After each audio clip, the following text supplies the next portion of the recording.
My wealthy son stood before our guests on Thanksgiving and gave me an ultimatum. I had to sign over the deed to the penthouse or get out of his life forever. He smirked as I packed my bags, believing I was nothing but a burden on his success. He had no idea that the real estate empire funding his entire lifestyle actually belonged to me. I walked out into the cold night, ready to show him exactly who signed his paychecks. My name is Evelyn Marsh, and at 61 years old, I stood in the kitchen of the most expensive penthouse in Lakeford, looking less like the owner and more like the hired help.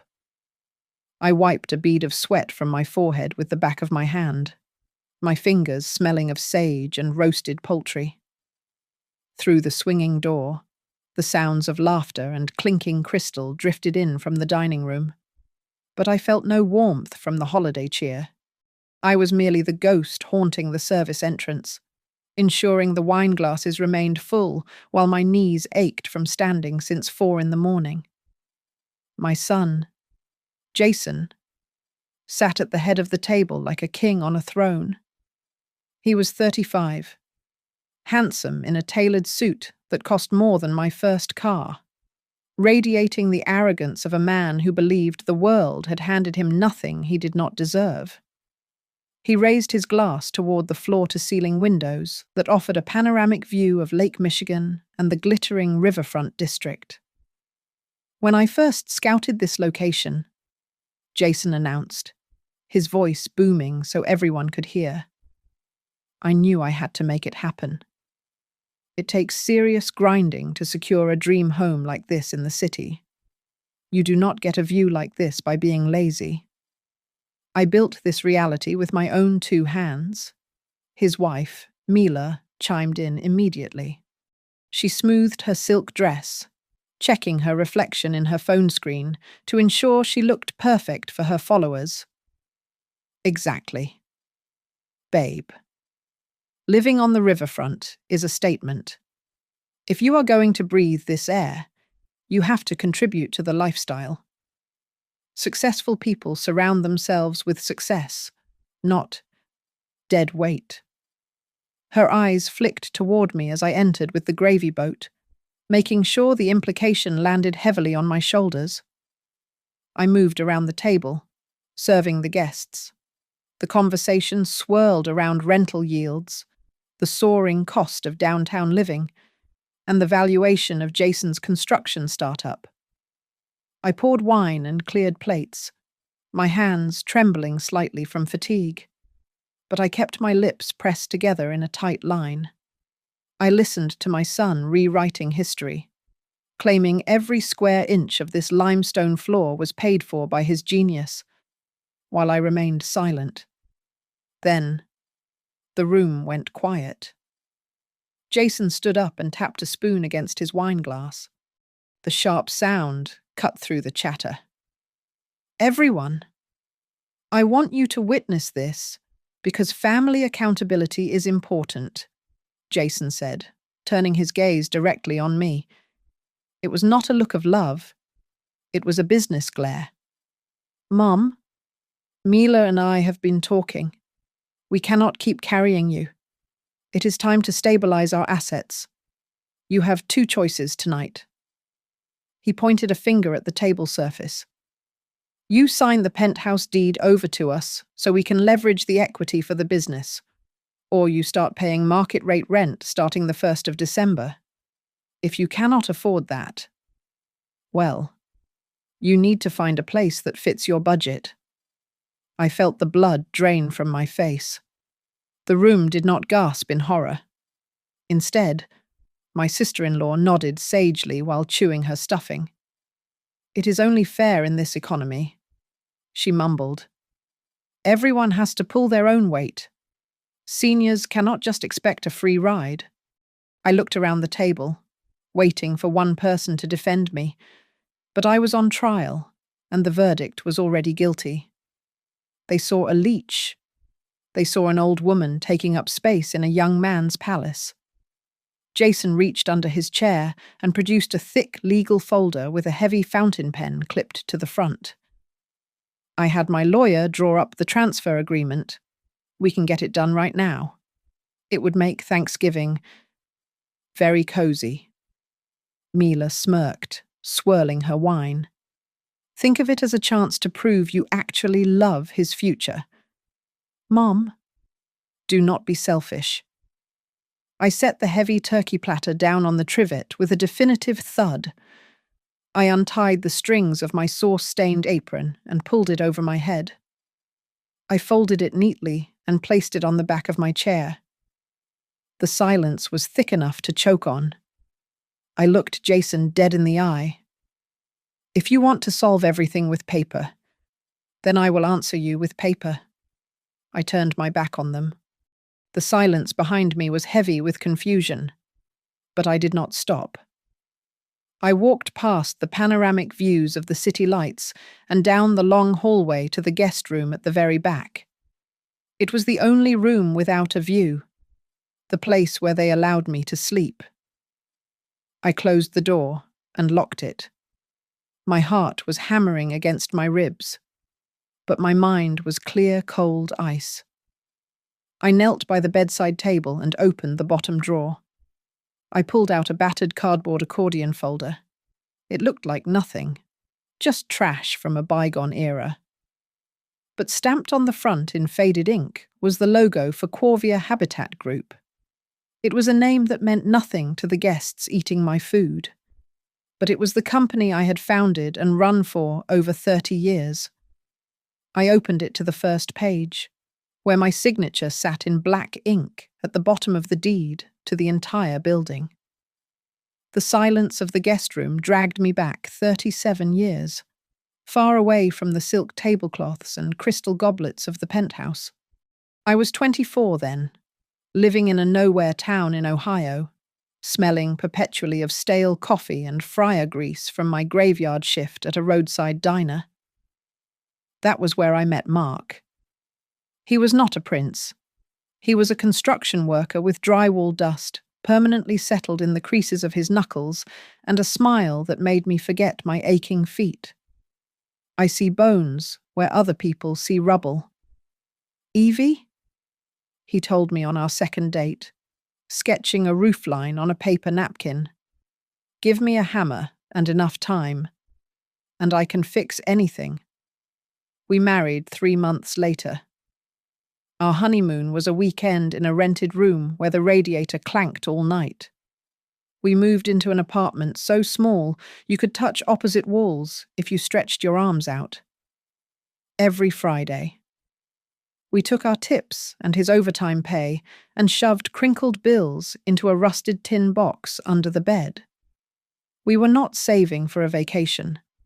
We were saving for Lakeford, the big industrial city across the state line where old houses were selling for dirt because nobody wanted them. It took 5 years of eating beans and rice. But we bought our first property. It was a rotting boarding house in the grittiest part of Lakeford, filled with drafts and smelling of wet dog. We did not hire a crew because we were the crew. I learned to spackle drywall until my fingers bled, and Mark rewired the entire second floor. We were the janitors, the painters, and the eviction officers.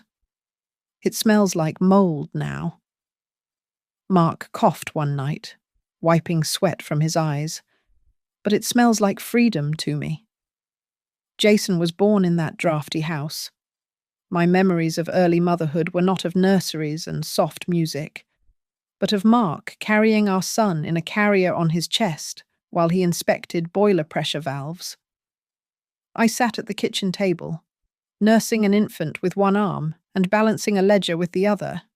I taught myself accounting from library books because we were terrified that a single mistake would put us back on the street.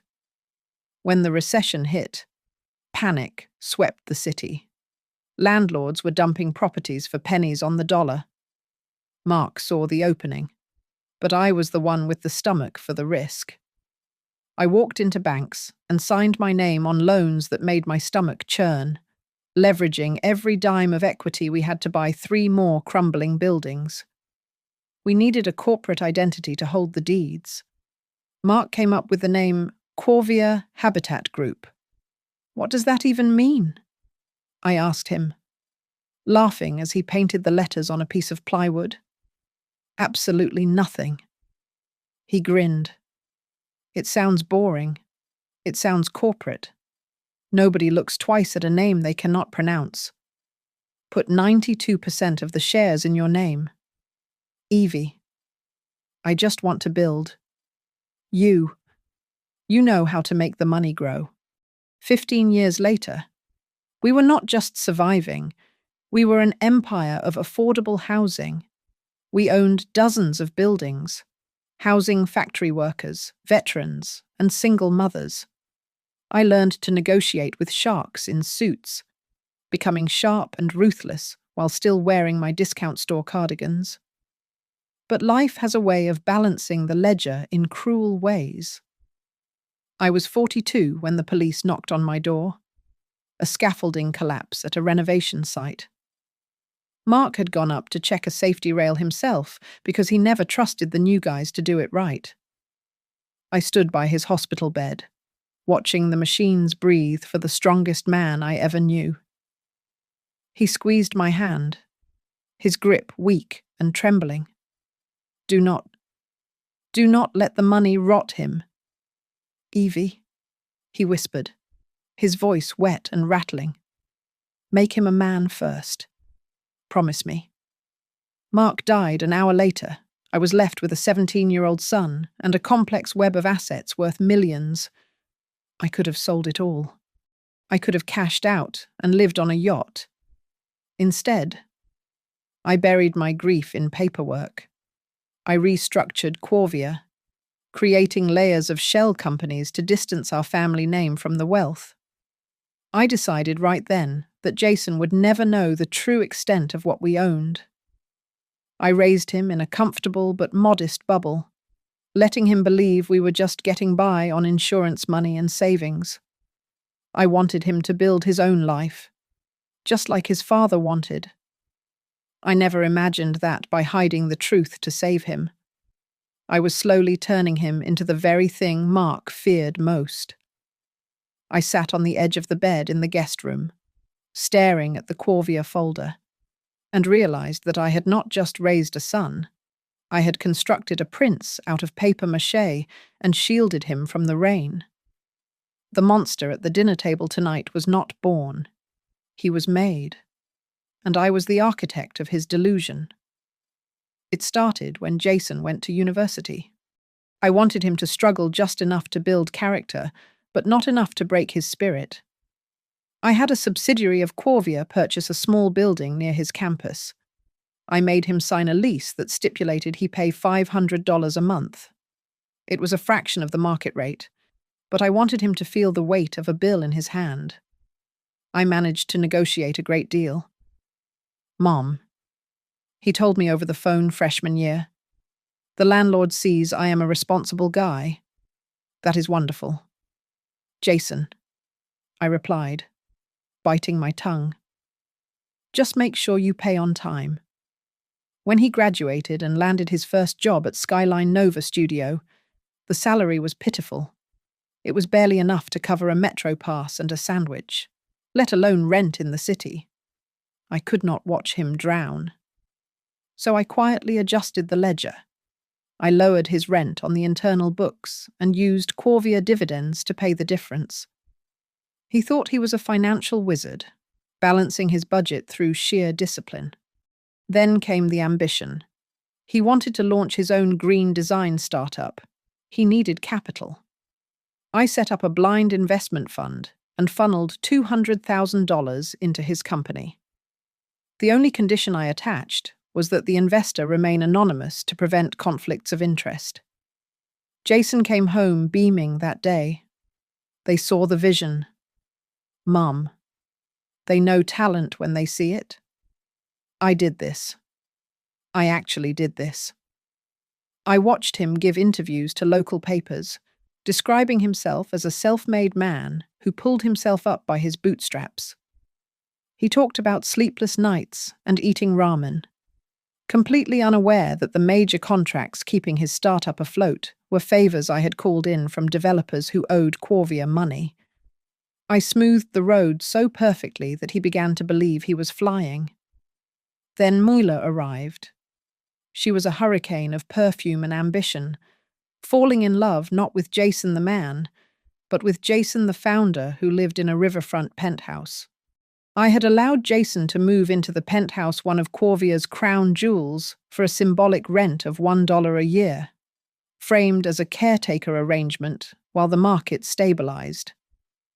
I also gave him a supplementary credit card for business emergencies. They treated that card like a magic wand. Statements arrived showing $1,000 dinners and weekend getaways that Mila posted all over social media. I would stare at the numbers, my finger hovering over the cancel button. But then I would hear Jason's voice sounding happy for the first time in years. It is just networking. Mom, I told myself. He is building a life. But the gratitude curdled into entitlement. The shift was subtle at first. You are lucky I am successful. Mom, he said one evening while I was folding his laundry. Most guys my age would not let their mother crash in their spare room. It is good for your image to be seen with us. I laughed it off then, thinking it was just youth talking. But the cuts got deeper. One night, he came home smelling of expensive scotch, draped over Mila's shoulder.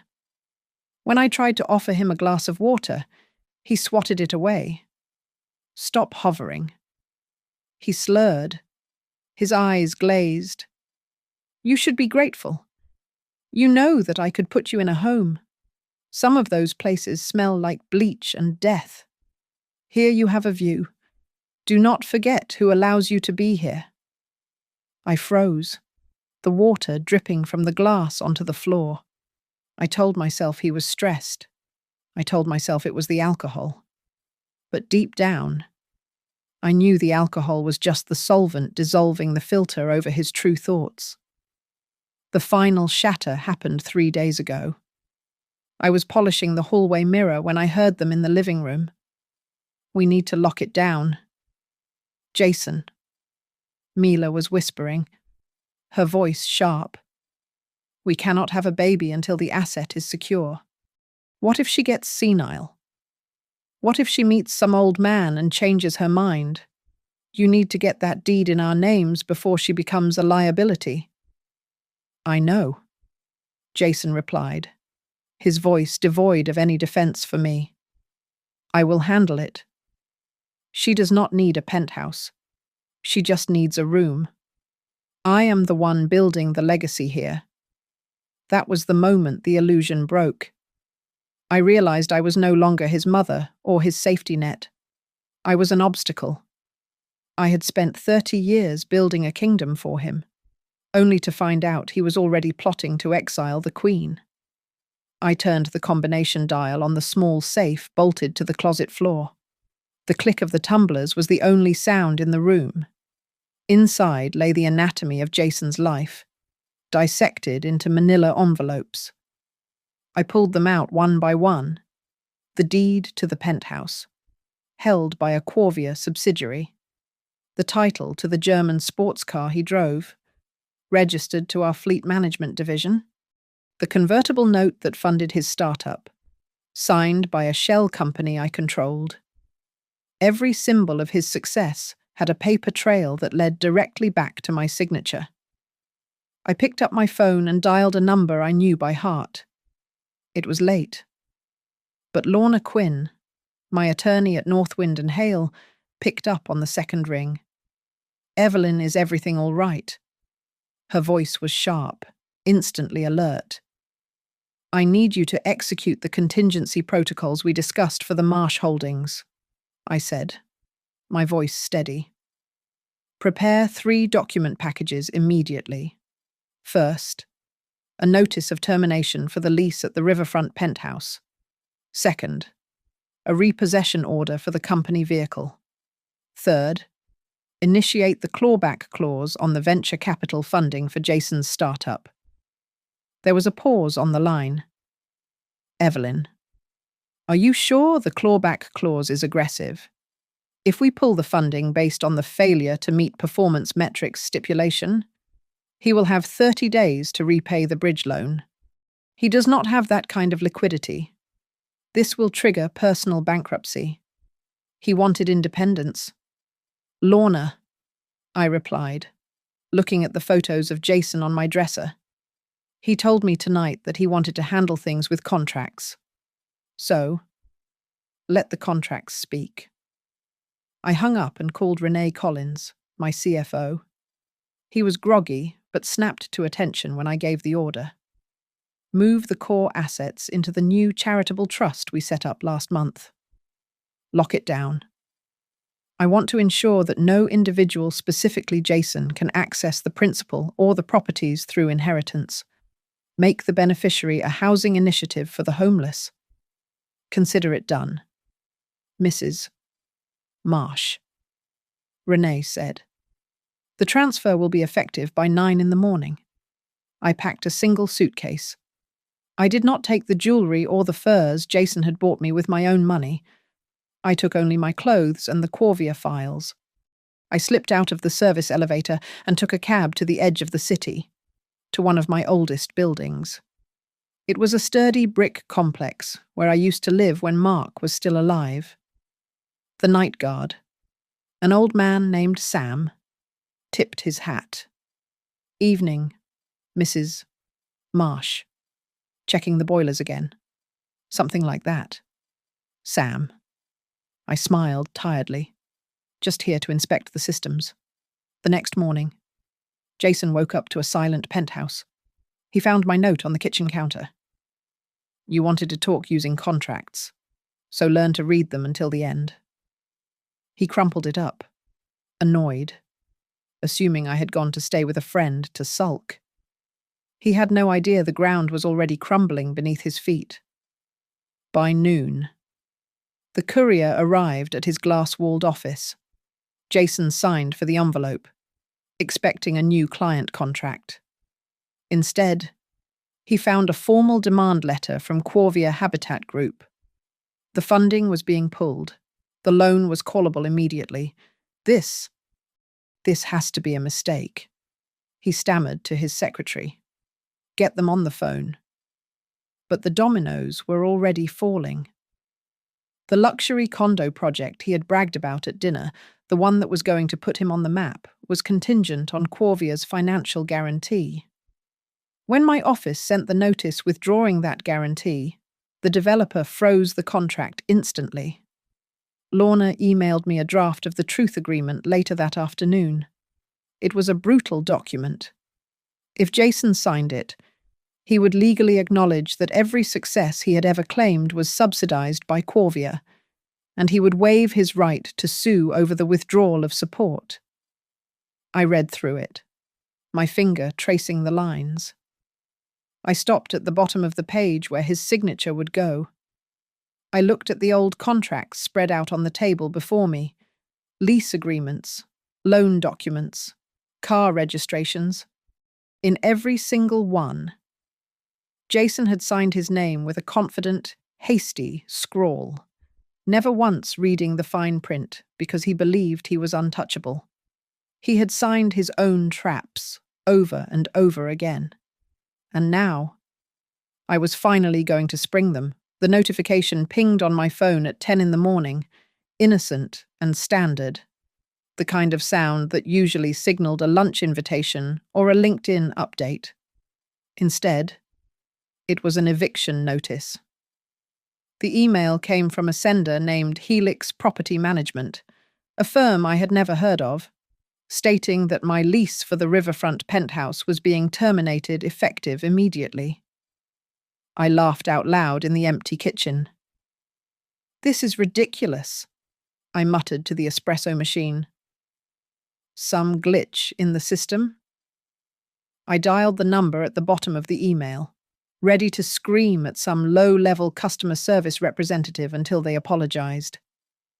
A woman answered, her voice robotic and uninterested. Sir, The unit was provided under a corporate incentive package labeled Quorvia Internal Executive Housing, she explained dryly. That package has been revoked by the asset owner. You have 45 days to vacate. Revoked? Who revoked it? I want to speak to the owner. I shouted, pacing the marble floor I thought I owned. The owner is a holding trust, she replied. However, you are welcome to apply for a standard lease. The current market rate for that unit is $12,000 a month. We require first, last, and a security deposit totaling $36,000 by Friday if you wish to stay. I hung up, my hands shaking. 12,000. I did not have that kind of liquidity. My money was tied up in the startup, or so I thought. I took the elevator down to the garage, needing to drive, needing to clear my head. When the doors opened, I froze. A tow truck was blocking the exit, and my silver coupe, the car I had driven to client meetings to project power, was hooked up to the winch. Hey, put that down. I sprinted across the concrete. The driver did not even look at me. He just tapped a clipboard. Repossession order. Lease payments stopped yesterday. Corporate recall. He pointed to the lien holder line on the form. There it was again. In small print I had ignored for 3 years, Quorvia Habitat Group. I stood there in my Italian suit as he drove away with my status symbol, leaving me stranded in the smell of exhaust and humiliation. Then my phone rang. It was Myla. My card was declined. Jason? She screamed, her voice cracking with hysteria. I am at the boutique with 3 friends, and the machine said, account closed by primary holder. You said we had unlimited credit. You said you handled the bills. Mila, listen. There is a mix-up with the bank. It is not a mix-up. She shrieked. I called the bank. They said the primary holder is Evelyn Marsh, your mother. She cut us off. Oh my God. You don't have any money, do you? It is all her money. Mila, come home. We can figure this out.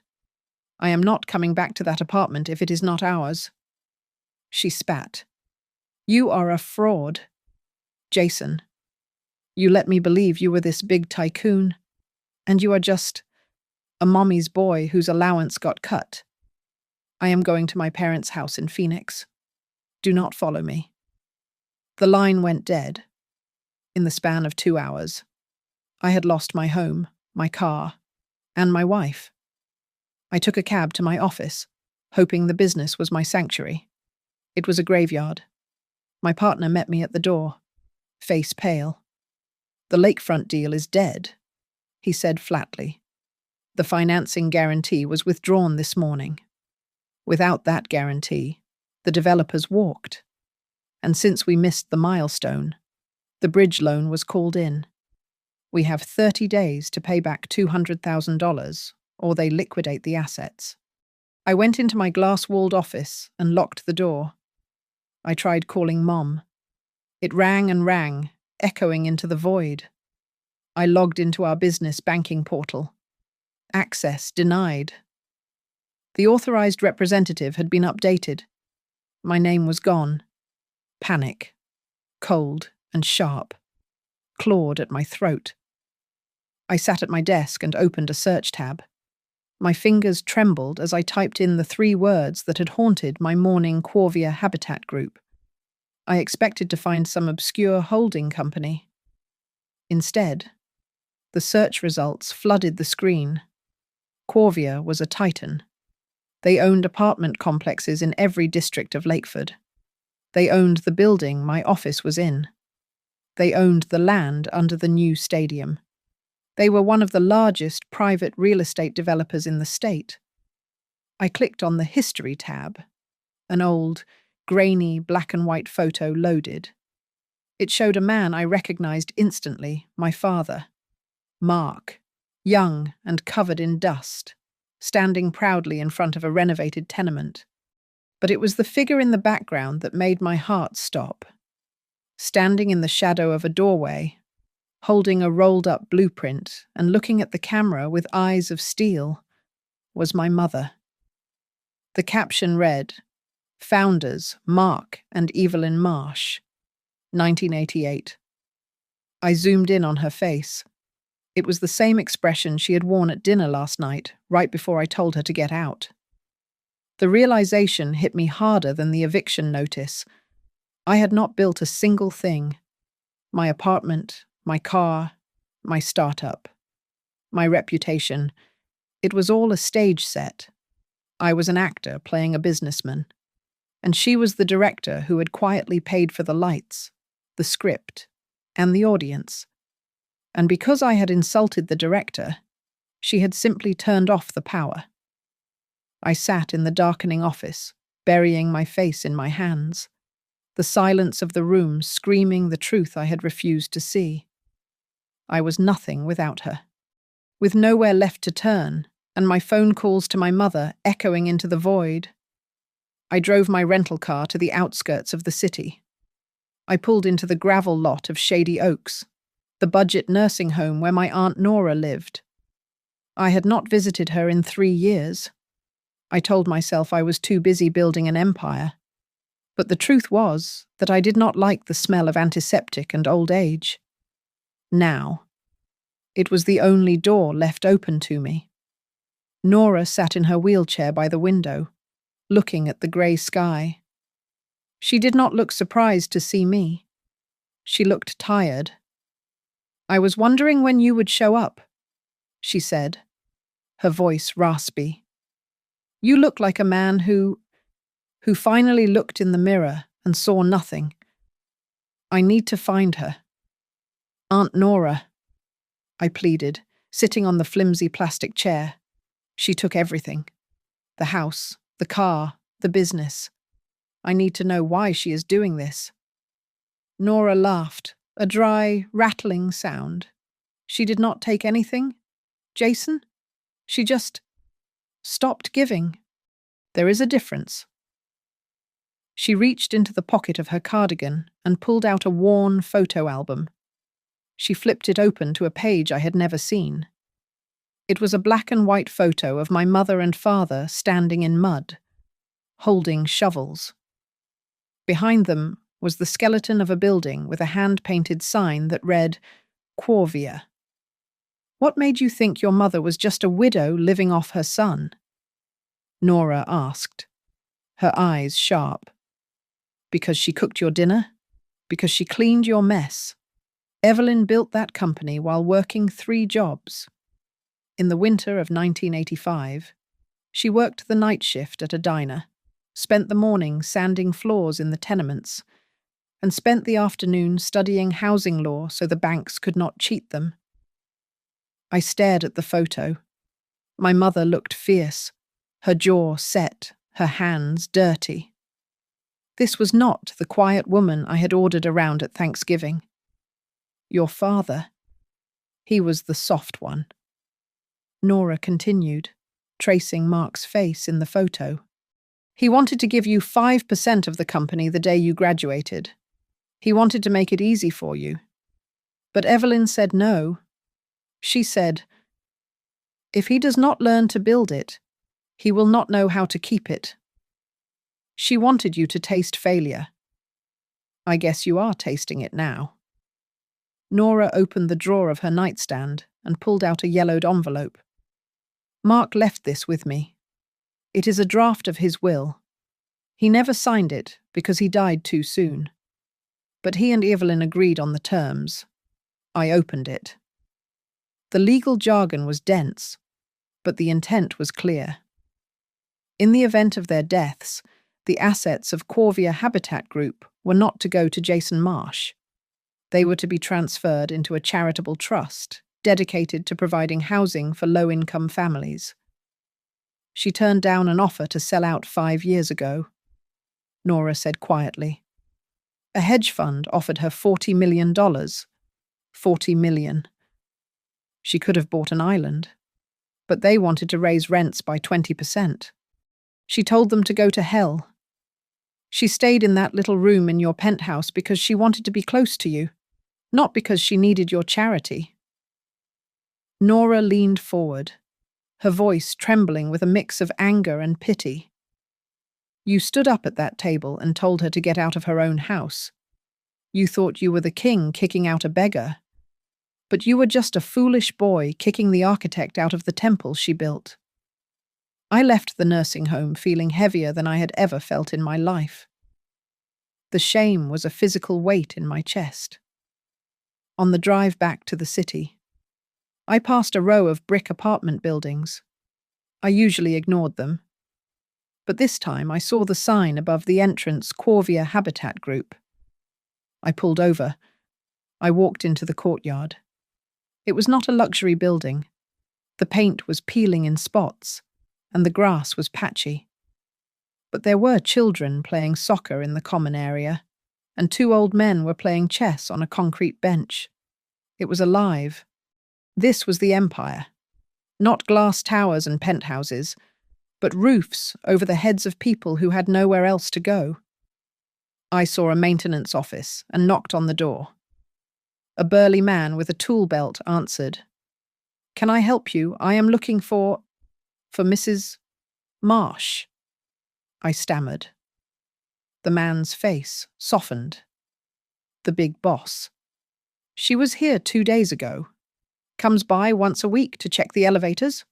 Always wears those comfortable shoes and carries a notebook. She knows every tenant by name. Why you, a driven collector or something?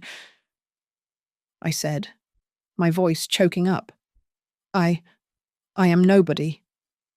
I walked back to the car. A realization hit me like a physical blow. If she had left the penthouse, she would not go to a hotel. She would go to where she felt useful. She was hiding in plain sight. Somewhere in this vast network of buildings she had poured her life into. I gripped the steering wheel. I was not going to find her to beg for my trust fund. I was not going to ask for the car back. I needed to find her to tell her that for the first time in 35 years, I finally saw her. And I did not know if a lifetime of apologies would be enough to fix what I had broken. The irony was sharp enough to cut skin. I was evicted from a penthouse I thought I owned, only to end up renting a studio apartment on the 5th floor of a converted industrial building that was also owned by Corvia. This time, however, there was no family discount. I paid the security deposit of $850 with the cash I made selling my Italian loafers and my vintage watch collection. The lease was standard. The radiator hissed like an angry cat, and the view was a brick wall. But for the first time in my life, the roof over my head was actually paid for by me. My life shrank down to the essentials. I stopped ordering sushi and learned that eggs and instant noodles cost less than $2 a meal if you bought in bulk. I stood in the aisle of the grocery store, waiting for the bakery to mark down the day-old bread, and Aunt Nora's voice kept echoing in my head. If your mother could survive the winter of '85, you can survive a Tuesday with stale bagels. One afternoon, I ran into the building manager, a gruff older man named Omar who was wrestling with a stuck dumpster wheel.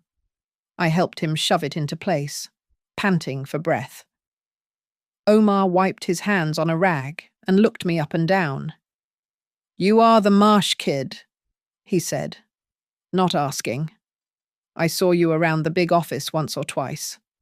Look, I heard you are hard up. The maintenance division is drowning in work orders. We need someone who can read a blueprint but is not afraid to get their hands dirty. It is part-time, technical support. The pay is $18 an hour." I hesitated. Me, Jason Marsh, the visionary founder, fixing toilets. But my stomach rumbled, reminding me that pride was a luxury I could no longer afford. I will take it," I said. My application was approved in less than 2 hours, which was suspiciously fast. But I never saw the upper management. I reported to a site supervisor named Lila, a woman with steel wool hair and zero patience. I do not care who your mother is or what startups you tanked. Lila told me on the first day, handing me a heavy tool belt. Can you measure a pipe riser without crying about the dust? If the answer is yes, get in the van. If it is no, leave. For the next 3 weeks, I learned the anatomy of the buildings my parents had bought. I climbed endless flights of stairs because the elevators were out for service. I crawled into crawl spaces that smelled of wet wood and history. I listened to tenants complain about drafts, about low water pressure, about the noise from the street. One Tuesday, I was patching a drywall crack in a small unit occupied by a single mother and her daughter. The little girl was sitting on the floor, drawing with crayons. I looked over her shoulder and saw she was sketching a house, but instead of a chimney, she had drawn huge windows. That is a nice design, I said, pausing with my trowel. You going to be an architect? She looked up at me with wide eyes. I do not know what that is. I just dreamed that later. Our house is still here, but it does not leak anymore. I froze. I had spent years designing glass facades to impress magazine editors. Yet this little girl just wanted a ceiling that held water. I finished the patch with a care I had never applied to my $1,000,000 renderings.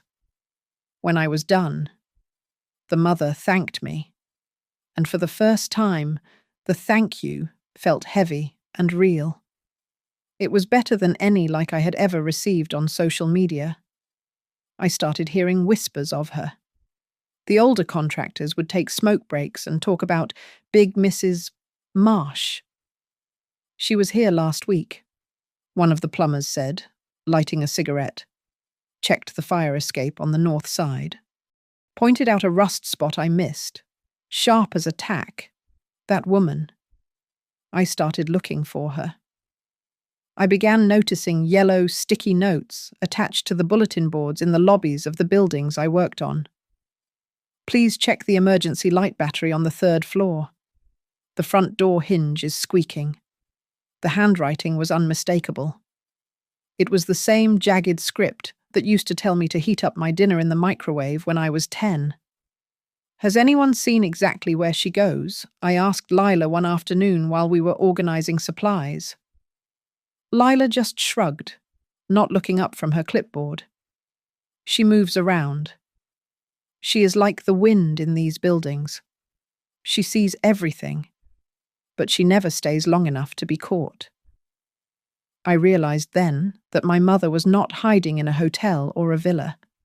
She was weaving herself into the fabric of the very thing she built, existing in the spaces between the walls, fixing the cracks I had been too blind to see. I was close to her. I could feel it, but I had to earn the right to see her again.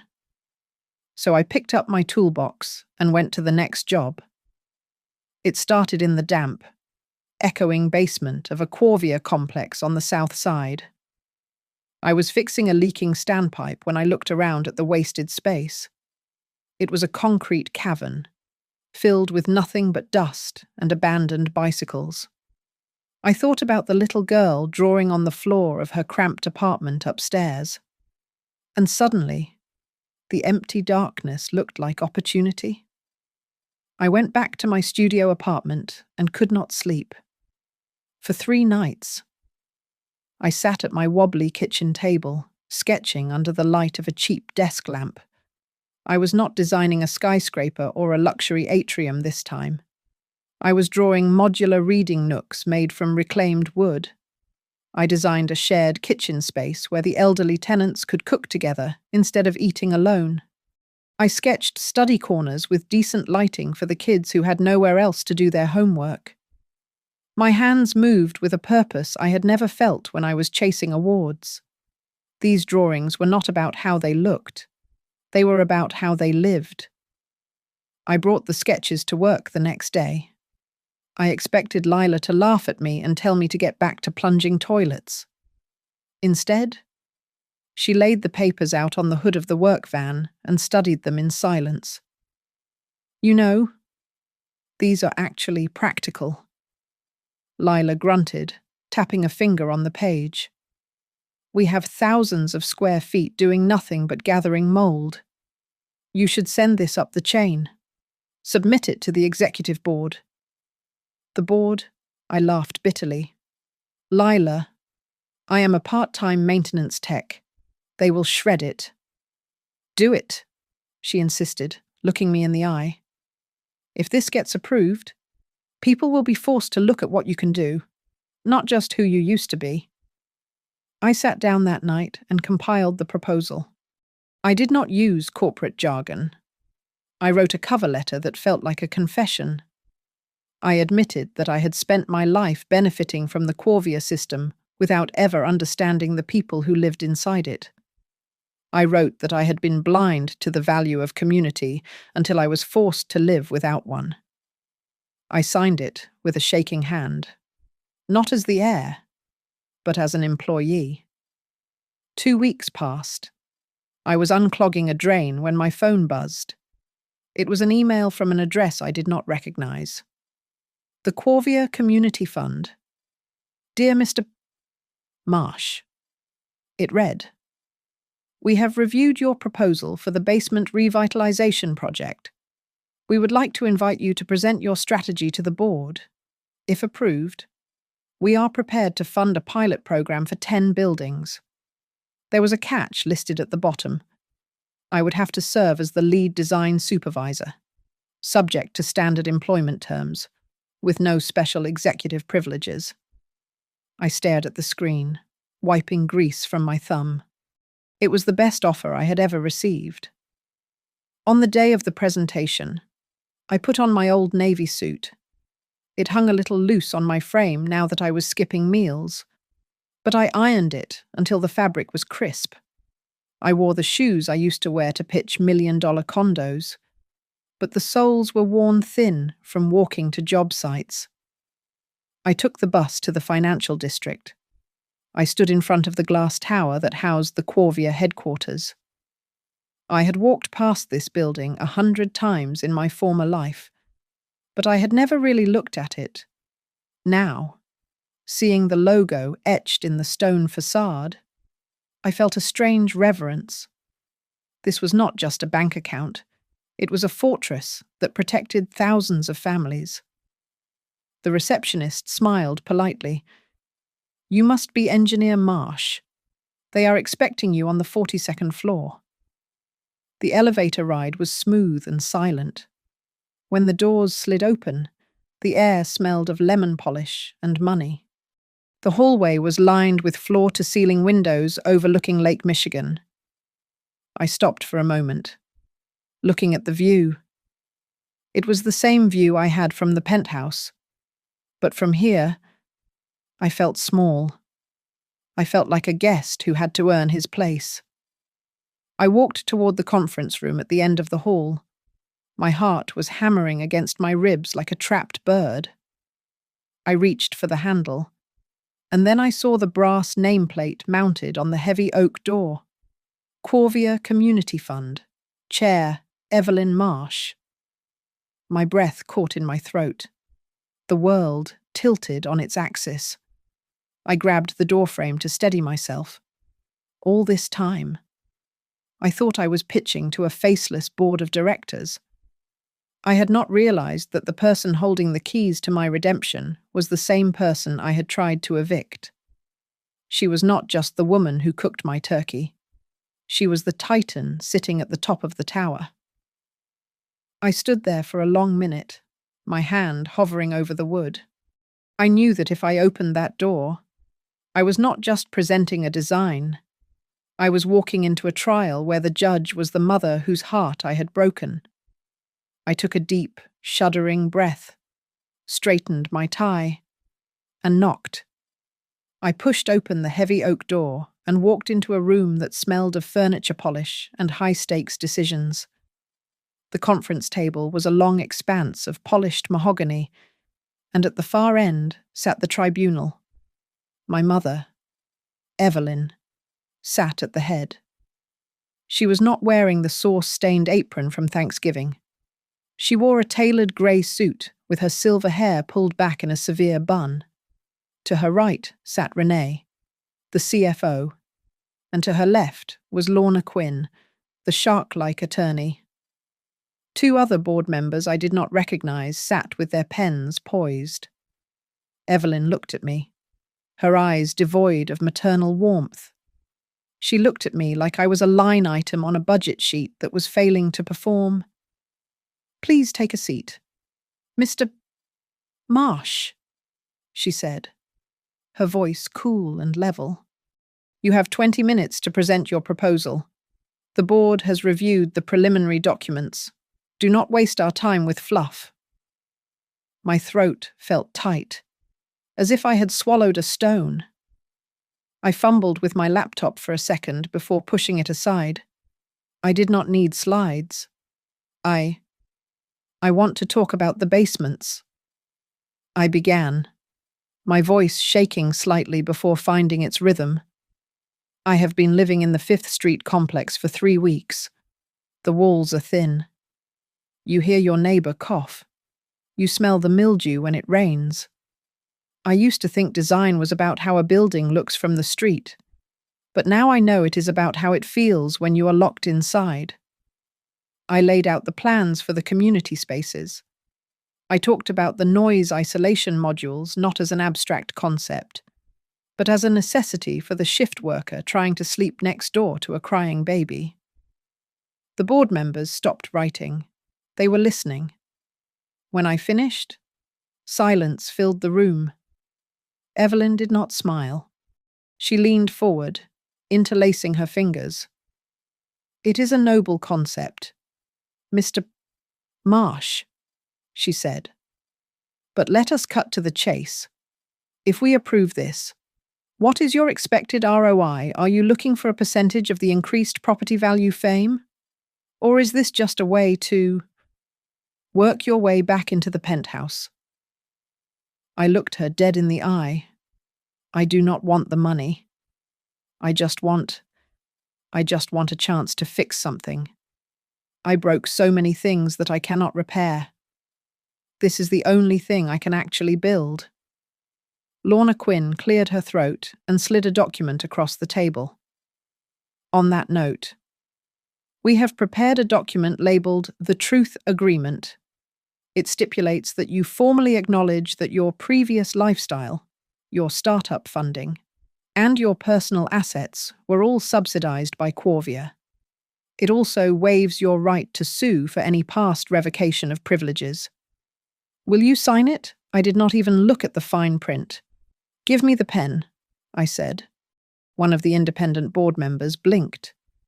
"Mr. Marsh, you should read it. You are effectively admitting to fraud on a public record. If I do not accept the truth that I was propped up my whole life," I said, my voice cracking, "then this whole month, the work, the hunger, it is just a cheap act. I will sign it." I signed my name. The scratch of the pen sounded loud in the room. Evelyn opened a second folder. "There is one more thing you need to know before we vote. This is the new structure of the Corvia Trust. As of yesterday, 90% of all liquid assets and property equity have been irrevocably transferred to the Mark and Evelyn Housing Commons. It is a locked trust." She stared at me, her expression unreadable. That means, even if you become the best architect in the world, even if you become the perfect son, you will never inherit this company. The money is gone, Jason. It belongs to the tenants now. I felt a shockwave go through me, but it was not anger. It was relief. The golden handcuffs were gone. I understand," I said softly, bowing my head. I came here thinking that if I proved I was good enough, I might get back on the will. But I see now. You made sure that my future does not depend on whether you are happy with me or not. You set me free. Evelyn's mask slipped for a fraction of a second. That is the lesson your father wanted you to learn.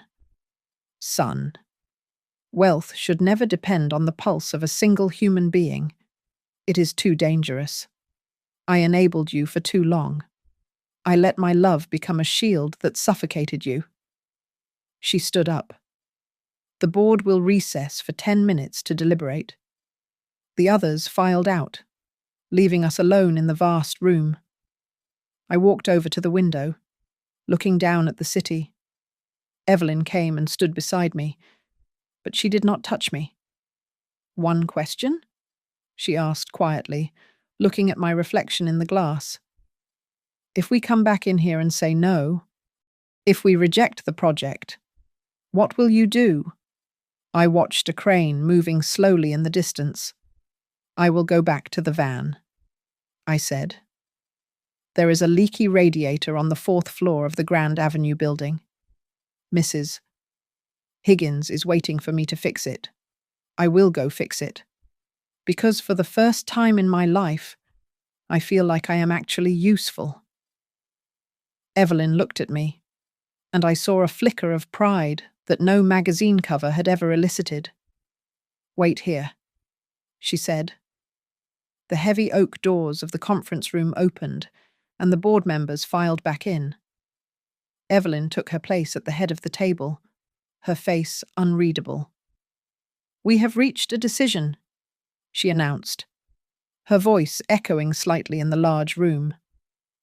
"The Corvia Community Fund approves the basement revitalization project for a pilot run in 10 buildings. I let out a breath I did not know I was holding, my shoulders sagging with relief. "However," she continued, raising a hand to stop me from speaking, "there are conditions. You will serve as the design supervisor under a standard employment contract. You will report directly to an independent project manager, not to me. You will receive no special bonuses, no equity, and your salary will be commensurate with market rates for a mid-level architect." "I accept," I said immediately. "I will take it." Lorna Quinn slid a document across the polished mahogany. "This is the truth agreement we discussed.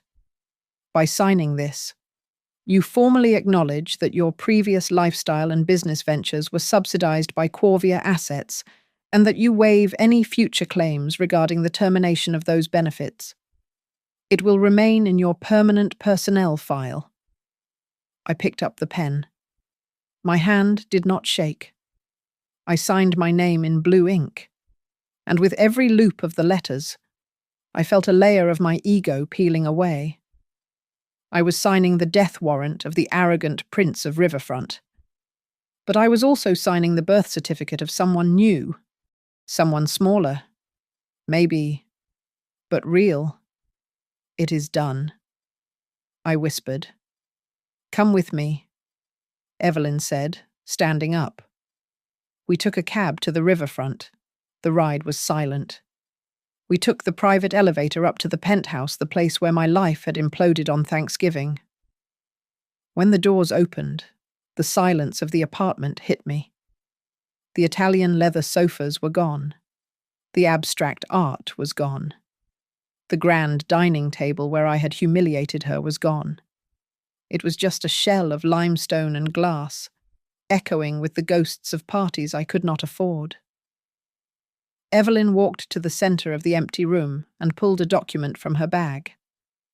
"This is a transfer of deed," she said. "But it is not to you." She handed it to me. I read the recipient line: "The Mark and Evelyn Housing Commons.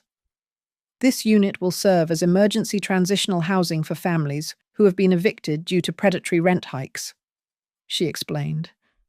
"It will host 3 families at a time until they can find permanent placement." I looked around the vast space. The place where I had sipped champagne and looked down on the world was going to be a sanctuary for people who had lost everything. The irony was sharp, but strangely, the pain was accompanied by a massive sense of relief. The burden of owning this place, of pretending to be worthy of it, was gone. "If you had not forced my hand that night," Evelyn said, her voice soft but firm, "I might have let you sleepwalk through your life for another decade. When you told me to sign or get out, you did not just break my heart. You woke me up. I realized I was not helping you. I was crippling you. I did not do this to destroy you. Jason, I did it to save the son I thought I had lost to the money." She handed me one last piece of paper. It was a waiver stating I voluntarily relinquished all claims to the property and would only ever enter as an employee or guest of the non-profit. It was the final stitch closing the wound. I walked to the floor-to-ceiling window. The city lights were blinking on in the twilight. I remembered standing here on Thanksgiving, screaming at her, feeling like a giant. Now, standing next to her, I felt like a child. But for the first time, I felt honest. "I will never ask you for anything again," I whispered, tears pricking my eyes. "If there is anything I want, I just want the chance to build something that actually matters." I signed the waiver against the glass.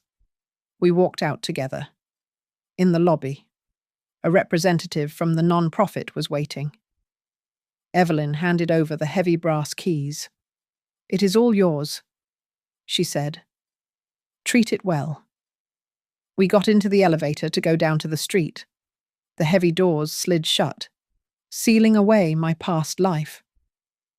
"By the way," Evelyn said, a small, mischievous smile playing on her lips, "the project manager for the pilot program is a stickler for punctuality. If you are late to the site tomorrow, you will be written up. The chair of the fund is very strict about protocol."